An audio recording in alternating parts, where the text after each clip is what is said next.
Everyone goes through it. Everyone has a problem employee, and the question always comes up about when to terminate. So as you begin to suspect you've got problems, strong advice is that sooner is much better than later. You want to get right at this process, and even though in California, for example, we're an at-will state, you want to have a consistent process that you're following. So some key steps that you can take to achieve a thoughtful and supportable decision would start with documentation. You need to have a written record of what's happened. It needs to be concise, dated, and potentially have multiple sources that are contributing to this.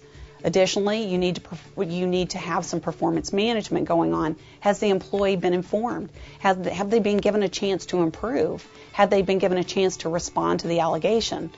You also want to look at your employee manual, your employee handbook, and see what the process is that you've outlined in your handbook. You need to follow that. One little piece of advice is always to remember to keep a disclaimer in there in your employee handbook that says that you reserve the right to change your process if it's necessary.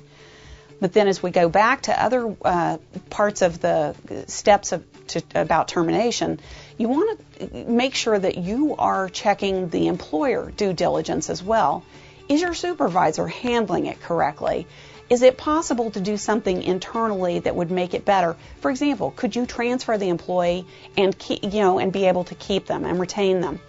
You also want to ask the question if there were any protected circumstances that are occurring in this case that are making this behavior happen. An example of that would be if an employee is coming to work late, but coming to work late because of doctor's appointments for something like chemotherapy, you might have some actual legal obligations. So do your due diligence.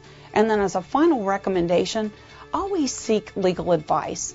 Even if you've done a very good job of putting all of this information together, you'll find that you'll benefit from having the advice of an attorney, and by doing this extra work, you'll actually save your company time and money for the attorney's review.